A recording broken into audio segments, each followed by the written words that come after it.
Hello, everybody. Brian Gleize here. I've got Matt Spate with me, and then joining us remotely is Mr. Mark Blassie.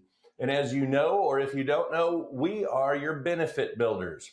We work for the Scott Agency. Matt happens to be our CEO. I'm one of the executive producers.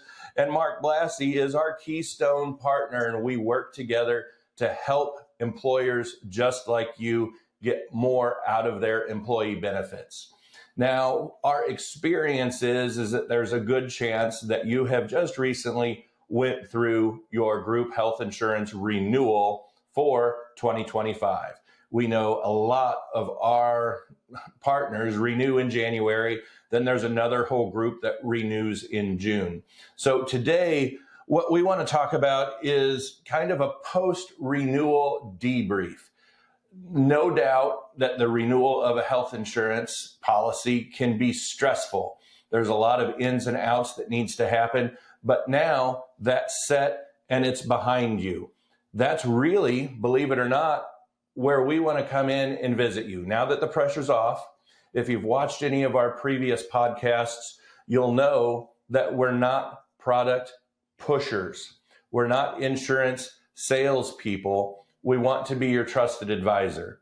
And the way we provide benefit to you is to make sure that your plan is working as efficiently as possible. And that's what we've talked about in previous podcasts. But today, we're going to talk about that post-renewal review. We have a lot of different resources that we can utilize. One of the things before I turn it over to Mark that I want to show you is we have all different types of statistics. And when we're talking about what criteria that you guys use when selecting a broker, if I just look at the top five promotes prompt and effective service to answers and questions that you have, that you want a trusted advisor versus an insurance salesperson, that we, your trusted advisor, have the ability to challenge and or negotiate a renewal on your behalf. We offer resources to help keep you in compliance, that dreaded C word for compliance. And we offer that to your organization. And we offer a wide range of services to meet your human resources, employment benefits, and employee health and wellness needs. Now, one of the things that I find interesting, those top five, nowhere does it mention price. Now, we know that price is important to you, but what we're here to say and talk about is, has your current program, has your current relationship enabled you to get the best price and to have your product as efficient as it possibly can? Mark, will you kick in with your ideas on the post-renewal debrief for 2025? Sure, Brian, and Happy New Year to everyone. And it's a pleasure to be back in 2025 to continue the Benefit Builders podcast. Brian, I think one mistake that is often made during the renewal season is not having enough time to really look at the intangibles in your relationship. There's such a rush to renew, to get all decisions, mainly financial decisions, made prior to that renewal date so open enrollment can be planned.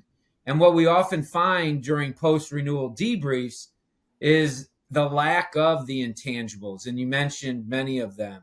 One thing that we often find in building a new relationship is oftentimes carriers aren't fully engaged. They aren't fully engaged to help support the education of the benefit program, not only to the plan sponsor, but to the members themselves. As an example, and Matt, I know you really try to zero in on two different types of plan designs, and you can speak a little bit more about them, RX and telehealth, how oftentimes the carriers supporting services just aren't really tapped into. Very much so, Mark. So Mark and I have worked on some larger groups together, and there's a lot, like he said, there's a lot of things that a lot of brokers don't touch on in pertaining to benefits that your plan might have that your employees don't even know anything about. One thing we like to use is this agency scorecard. This is something that we can give you after the renewal and ask, is there anything on here that your agent did or did not discuss with you? And Brian, you can share this on the podcast Absolutely. later, but Absolutely. we think this is very beneficial to show possibly what your agent isn't doing. A lot of times, like Brian said, they're focused on price. They want to tell you how much the renewal went up or down, whether they got the renewal down a little bit, and then it's time to renew. Well, there's lots of other things that we can help you look at to decide what's going to be best for you. And a lot of times, after the renewal cycle hits, when things have slowed down a little bit, that can be the time to do it.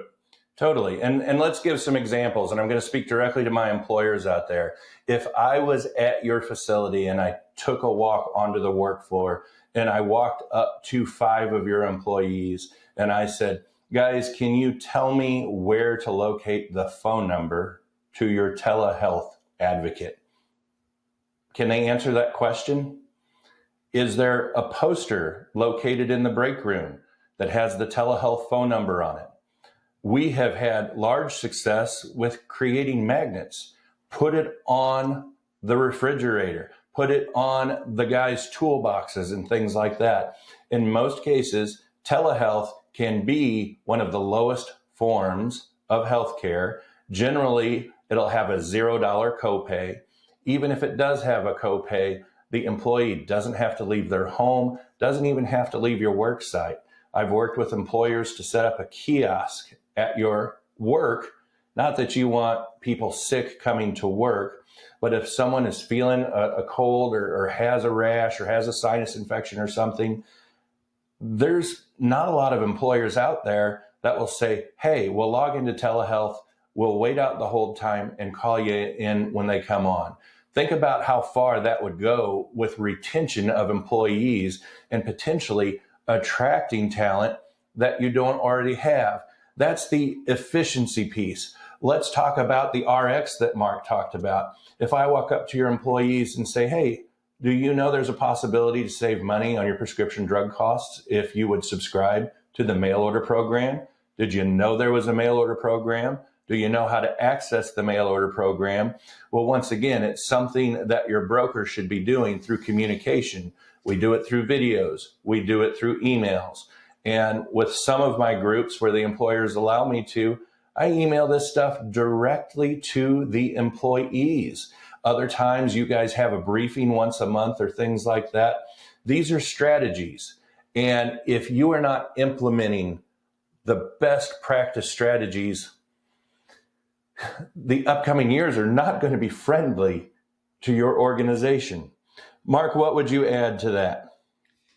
Brian, one theme that seems to be common throughout all our comments this afternoon is how to effectively communicate down to the member level. And I know this is a post-renewal debrief, but I think we should talk about the open enrollment support that we provide our clients during that critical touch point with their employees, whether it's done in a group setting or one-on-one sessions. That is a critical time to communicate. And again, I know it's post-renewal, but I think it's worth addressing because some of the touch points that we do on an ongoing basis, they're just reinforcing the open enrollment messages that we deliver. No, absolutely. And when we're going through an open enrollment, we want to meet with your employees. We want employee questions. We've been successful at using surveys to determine what the employees want out of their health insurance, what's most important. During these open enrollment type discussions, we may find that a hospital indemnity plan would be important because in order for you, the employer, to survive, you're going to have to take a higher deductible. We may have to look at some voluntary services that you don't currently have. The devil's in the details, and we have to plan on those.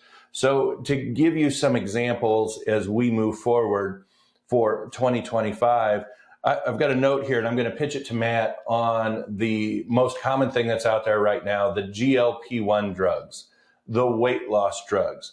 you want to go over your statistics that we have on those weight loss drugs and how they're going to continue to grow and affect healthcare costs in 2025?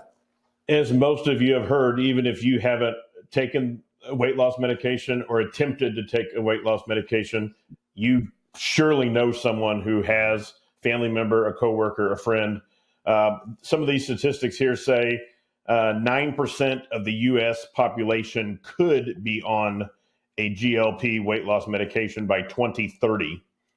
And GLP medications typically cost around $1,000 a month. Most of our healthcare companies currently are not paying for those unless your blood work has some sort of diabetic tendencies. You're either a diabetic or your blood work is close enough to where you're approaching diabetic numbers. In most cases, if you're not in one of those categories, you're probably not getting the health insurance company to help you pay for it, which has become an issue because it really is helping a lot of people, but they're having to pay for a lot of this out of pocket.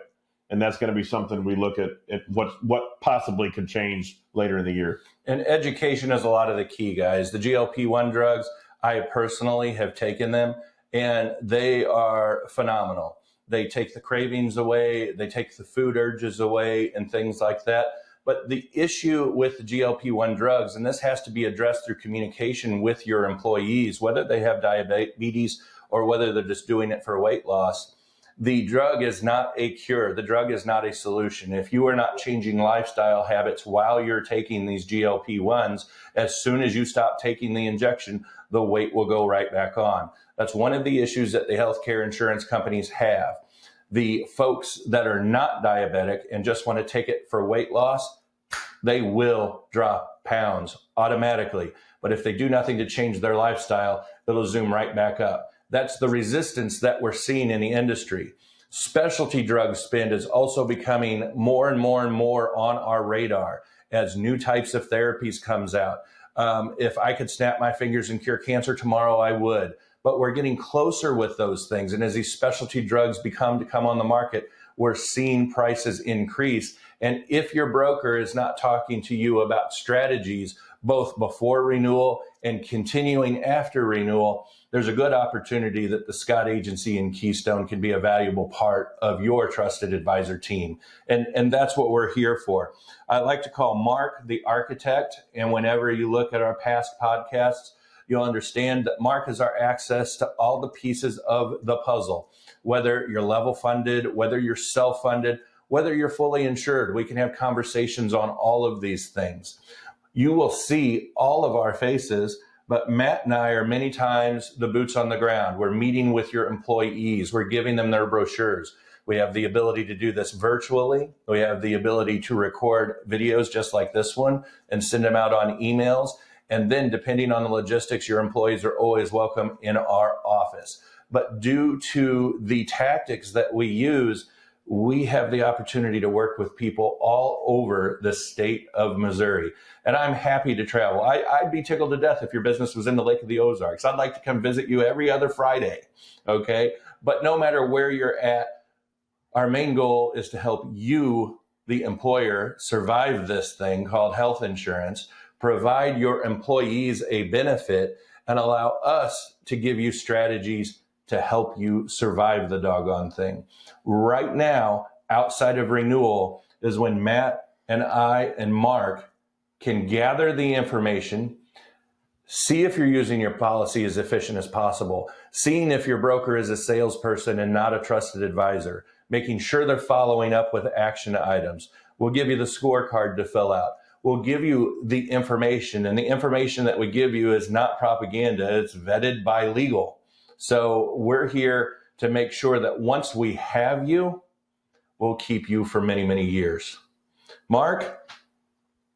I think my closing, Brian, is to say a post-renewal debrief is a best practice that often leads to finding some improvements. Our approach is not to degrade your current relationship, but to just help you understand how we measure performance according to our pillars of excellence.